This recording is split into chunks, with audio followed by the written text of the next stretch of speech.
of our fellow citizens who are out there trying to do their best. So I commend this bill to the House. Thank you, Mr. Speaker. I call the Honourable David Parker. Thank you, Mr. Speaker. As prior speakers on behalf of the Labour Party have already said, the Labour Party will be supporting this bill to Select Committee. Sir, I would make a contribution in respect of two issues in particular. The first is livestock valuation issues. This is long overdue for remedy. At the moment, we know that one of the most successful sectors in New Zealand is the dairy sector, and yet the dairy sector pays very low rates of taxation. That is for a number of reasons. One is that we have a gaping hole in our tax system which is not fixed by this legislation, which is that capital income is not taxed in New Zealand, whereas income earned through other means is, and that produces distortions as well as unfairnesses in the tax system. This bill does not fix that, despite the fact that it drives unusual and economically inefficient and unproductive outcomes in our rural sector as well as in other sectors. A second reason why taxable profits are reduced in the farming sector is that we've got a very unusual situation in that farmers or farming companies can opt into different livestock valuation schemes, and they can switch from having livestock on capital account to income account and then change that decision again in the future. They can't? Mr. Bennett? No, they can't. Well, actually, I thought that's what this bill was doing. Well, the advice that I have is, and I thought that was advice that was coming from the Minister of Revenue, was that the livestock valuation methodologies can be changed.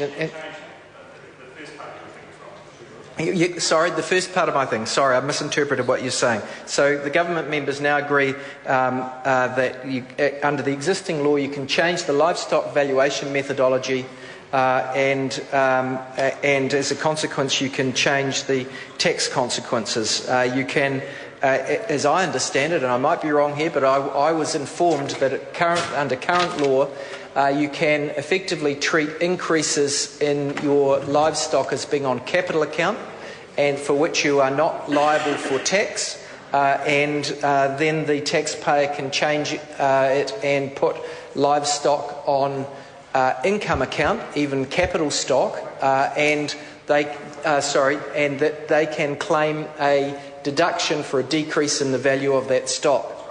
That's my understanding of the current legal position, but Mr. Bennett, I think, is suggesting that it's not.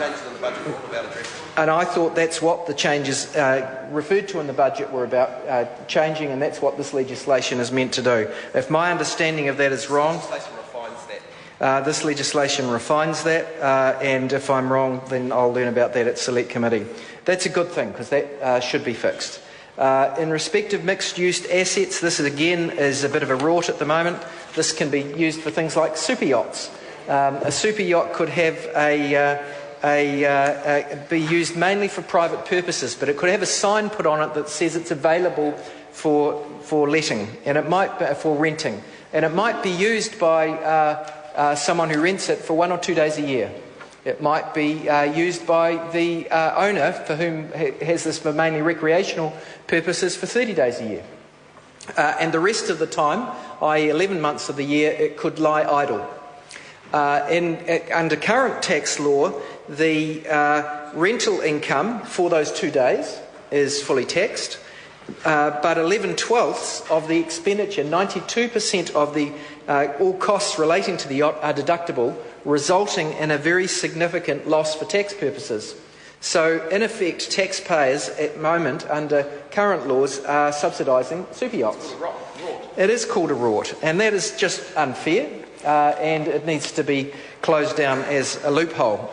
So what this legislation does is address that problem by effectively apportioning what can be deducted as an expense, and so that there would not be significant losses that could be offset against other income. Now, this will apply also to holiday homes, where I'm informed that many people do this, even though it's a pretty disreputable thing to do. And this is an example of where this government beats up on beneficiaries, and of course beneficiaries who act fraudulently ought to be brought to account, but so ought to wealthy people who effectively use tax devices so that they don't pay their fair share of income.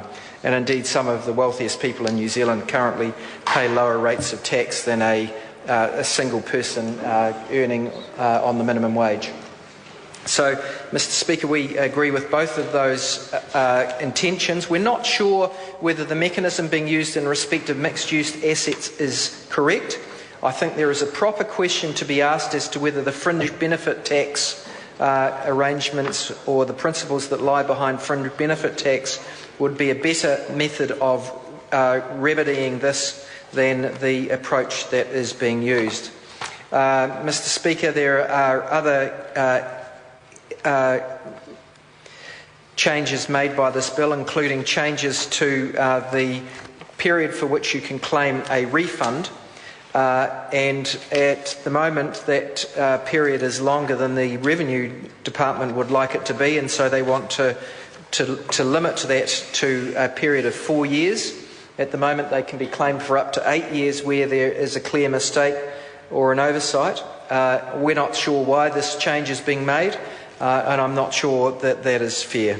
I don't know how it relates to the reciprocal right of the department to go back and claim underpaid tax, whether they can go back further than 4 years, but I thought there should be some reciprocity in respect of that requirement. There are changes to cross-border GST transactions. I haven't got my head around those properly, and that's one of the things that we will be looking at in Select Committee. Mr. Speaker, the general direction of this bill is a good one. The quarantining of some interest deductions that are being used on mixed-use assets is appropriate, and I look forward to considering the detail of this bill at Select Committee. I call